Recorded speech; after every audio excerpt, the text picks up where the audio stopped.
السلام عليكم. زي ما قلت لكم في الحلقه اللي فاتت، هنكمل الرحله في الاي بي اي سكيورتي. في الحلقه اللي فاتت شفنا ازاي حد يقدر يشوف بيانات او داتا مش بتاعته. النهارده هنشوف حاجه اخطر، اللي هي الثغره التانية، البروكن اوثنتيكيشن. انت بتعمل لوج اوت من ابلكيشن، والتوكن بتاعتك المفروض تبقى اكسباير، المفروض كده تبقى غير مستخدمه. ايه اللي بيحصل لو انت خدت التوكن دي وبعته تاني الاي بي اي؟ ايه اللي بيحصل؟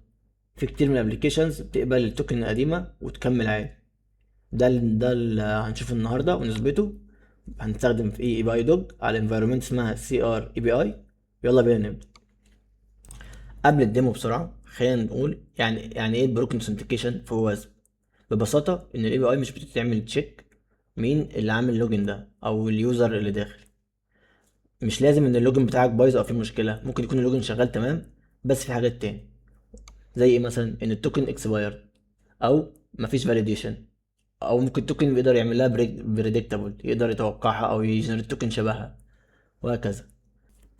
النهارده هنشوف حالتين بالتحديد.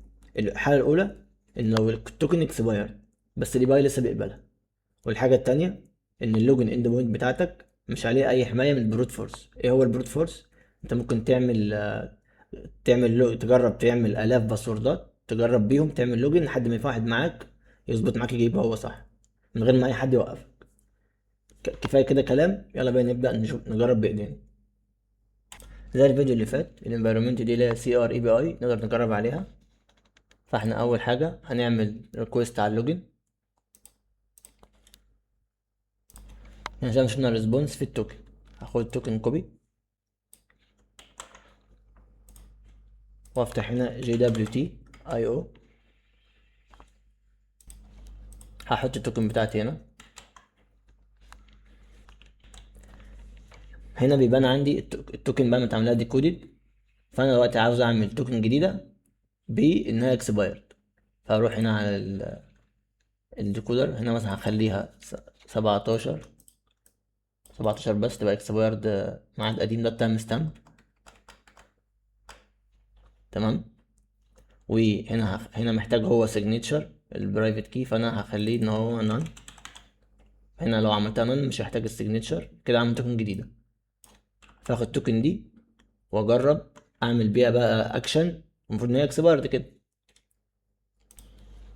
هروح بس هنا الاول اعمل لوجن واجيب اي بي اي الداشبورد. نعمل تاني ريفريش الداشبورد دي، ونروح على الاي بي اي دوج، ندوس نيو ريكويست، ونقول ان هي داشبورد، وادوس سيف. تمام. هنا في الاوثنتيكيشن هحط توكن، هختار بيرر توكن، هحط التوكن بتاعتنا الاكسبايرد اللي احنا عاملينها.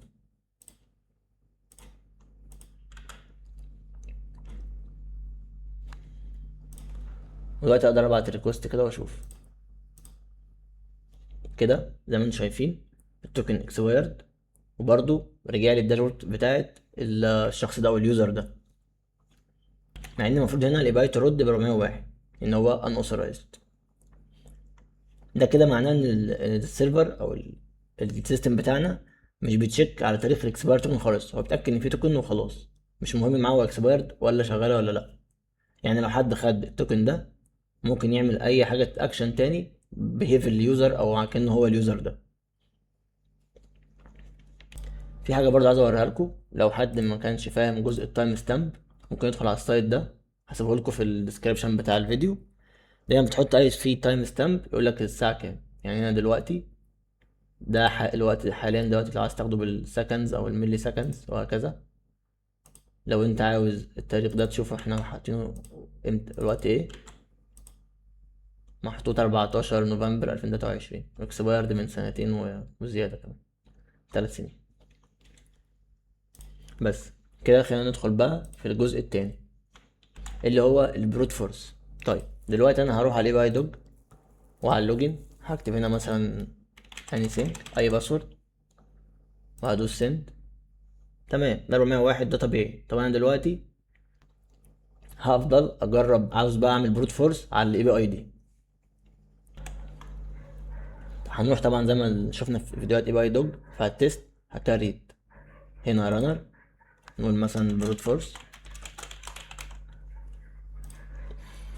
وهضيف فيه اي بي اي بتاعت اللوجن. تمام، وهنا هنخلي ده variable، ده اللي هنعمل عليه بروت فورس الباسورد. انا اوريدي عارف اليوزر نيم، بس ايه الباسورد مش عارفه وعاوز اطلعه. وندوس سيف، وبعمل في التست داتا برضو زي ما شفنا، هكريت نيو، هنقول له باسورد كولومز، نشيل مثلا هنا نقول له الباسورد بتاعنا اهو.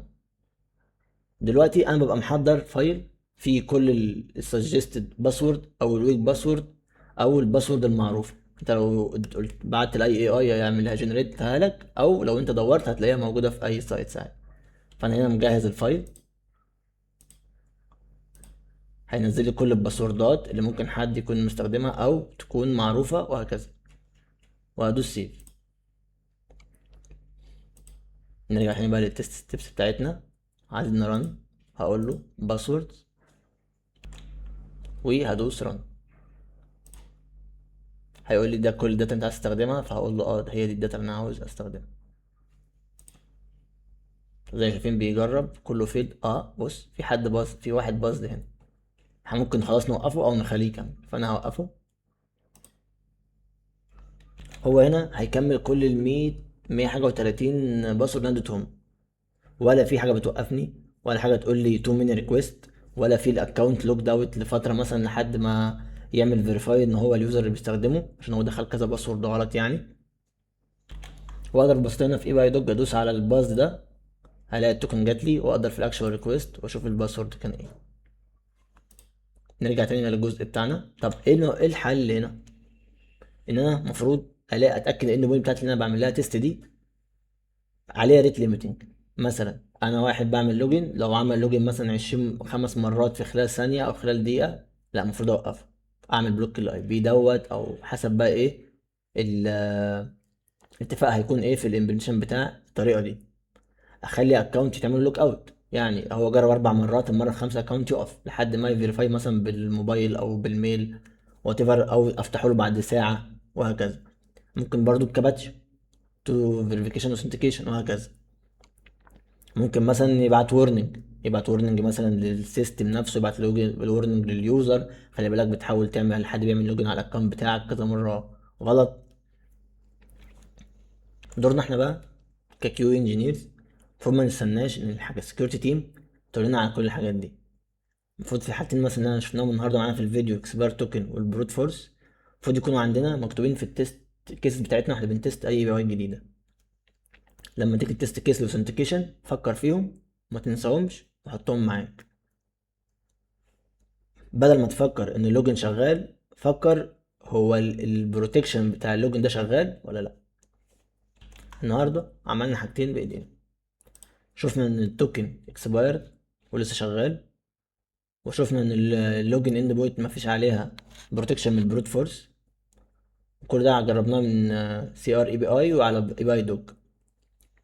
لو عندك سؤال او عايز تشارك باي حاجه شفتها شبه لده، اكتب لنا في الكومنتات، وان شاء الله في الفيديو الجاي هنتكلم عن فولنربيلتي جديده اللي هي البروكن اوبجكت بروبرتي ليفل اوثورايزيشن، وهنشوف ازاي ممكن يوزر يقدر يعدل بيانات مش المفروض يعدل فيها. ما تنساش تعمل شير للفيديو لاصحابك المهتمين بالاي بي اي سكيورتي والاي بي اي تيستنج. ولو عايزين اكزامبلز لباقي الحاجات اللي هي زي البروت فورس والاكسبير توكن في البروكن اوثنتيكيشن قولوا لي في الكومنتات، واشوفكم ان شاء الله الحلقه الجايه. سلام عليكم.